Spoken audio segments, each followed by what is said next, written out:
Hi friends, good evening. Hello friends, good evening. मेरा एक सवाल था कि मतलब अक्सर भारतीयों में देखा जाता है कि 40 वर्ष के बाद मतलब पेट निकलना एक बहुत सामान्य समस्या है, लेकिन ये जापान में ऐसा नहीं होता। इसका रीज़न क्या हो सकता है मतलब आपके हिसाब से? देखिए, इसके पीछे कई जीवन शैली और कई जैविक कारण भी होते हैं। जैसे अगर हमें देखा जाए तो जैसे भोजन की आदतों में जो अंतर पाया जाता है वो भारतीय और जापानी में मैं बताना चाहूँगा। ज़्यादातर तेल, घी, तली चीज़ें या ज़्यादा कार्बोहाइड्रेट जैसे चावल, रोटी, मिठाई या देर रात तक खाना खाना, मीठी चाय और स्नैक्स लेना, ये शामिल होते हैं। हाँ, सुबह सुबह चाय बिस्किट से शुरुआत होता है ज़्यादातर। हाँ, और ज़्यादातर हमारे यहाँ खाना क्या होता है ना, चावल और रोटी मेन होता है खाने के लिए। हाँ, तो ये डिफरेंस होता है। जबकि जापानियों में ये छोटी मात्रा में खाना कम खाते हैं, हाँ, ज़्यादातर मछली लेते हैं, सूप लेते हैं और ज़्यादातर फर्मेंटेड फूड खाते हैं। प्रोटीन वाली चीज़ें भी ज़्यादा। हाँ, शुगर कम, ऑयल कम और प्रोटीन की चीज़ें ज़्यादा खाते हैं।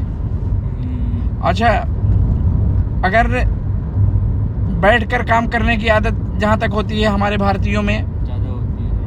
हाँ, 40 के बाद अक्सर लोग की फिजिकल एक्टिविटी कम हो जाती है। जैसे ऑफिस जाना हुआ या गाड़ी से अक्सर जाते हैं, मोबाइल ज़्यादा यूज़ करते हैं, टीवी वगैरह ज़्यादा देखना, ये एक्सीडेंटरी लाइफ हो जाती है। आदमी बैठ के काम करता है। हाँ, वॉकिंग वाले स्टेप्स भी कम हो जाते हैं, मतलब वॉक करना कम पसंद करते हैं और गाड़ी मोटर ये सब ज़्यादा यूज़ करते हैं। और वहीं अगर जापान में देखा जाए तो बढ़ती उम्र के बावजूद लोग पैदल ज़्यादा चलते हैं, हाँ, ये तो पब्लिक ट्रांसपोर्ट का ज़्यादा यूज़ करते हैं और जो उनकी रोज़मर्रा की एक्टिविटी है उसको वे मेंटेन रखते हैं।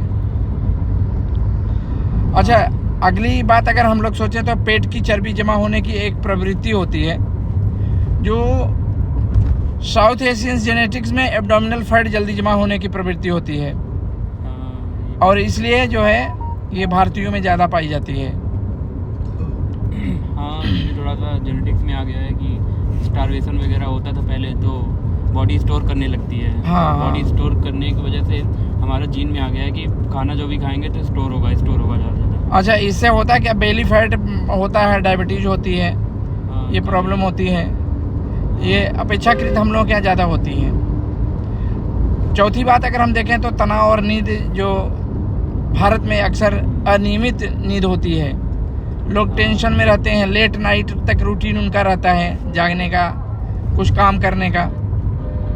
इससे भी वजन और पेट दोनों बढ़ने में योगदान करता है ये। हाँ, ये तो है, मतलब बीमारी भी काफ़ी बढ़ा देती है। Diabetes capital of the world India बन चुका है इस समय। अच्छा, इंडियन क्या है कि शराब और मीठे ड्रिंक्स वगैरह, बियर वगैरह हुआ, बेली हुआ, कोल्ड ड्रिंक्स वगैरह हुआ, जो स्वीटी होती हैं, हाँ, ये अक्सर पार्टियों में लोग लेते हैं और जो मिडिल एज की ओबेसिटी बढ़ाने में भी ये बहुत कारगर होता है। अच्छा, जापानी लोगों का वो क्या अलग करते हैं आपको बताना चाहूँगा। जापान में कई लोग सुबह जल्दी उठते हैं, टाइम से उठते हैं। हाँ, और खाने का जो नाश्ते का पोर्शन होता है वो कंट्रोल में रखते हैं, धीरे धीरे खाते हैं, डेली वॉकिंग करते हैं और उनके यहाँ ओवर ईटिंग की प्रॉब्लम बहुत कम होती है।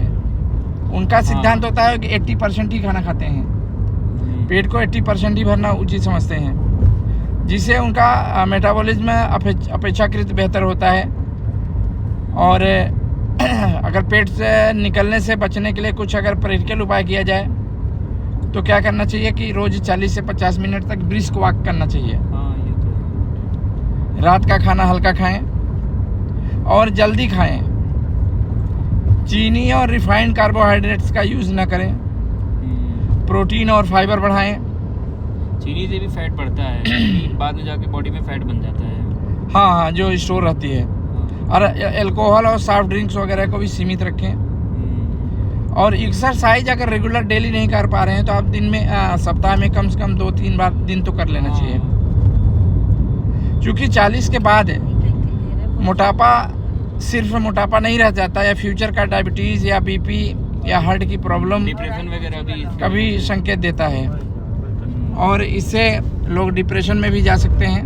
हाँ, अगर एक्सरसाइज करते तो हमारे अंदर एंडोर्फिन रिलीज होता है, हाँ हाँ तो जिसकी वजह से डिप्रेशन कम होता है, मतलब हाँ माइंड हाँ, आदमी रिलैक्स रहता है, खुश रहता ओवर है। थिंकिंग कम करेगा, फालतू के सोच ये सब कम रखेगा, तो मतलब इससे भी काफ़ी फ़ायदा है। मतलब ये सब चीज़ें जितने हम लोगों ने आपने जो बताया वो अगर अपनी ज़िंदगी में लाएँ तो मतलब काफ़ी सुधार आ सकता है, काफ़ी आदमी चेंज दिख सकता है।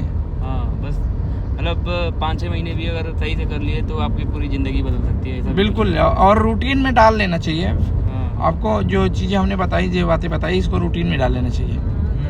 ये तो है। तो दोस्तों, ये महत्वपूर्ण जानकारी आप लोगों के लिए दी गई। आप इसको अपने लाइफ में ढालें और लाइफ के साथ इसको लेके चलें, ताकि आप स्वस्थ रहें, खुश रहें, मस्त रहें, रिलैक्स रहें।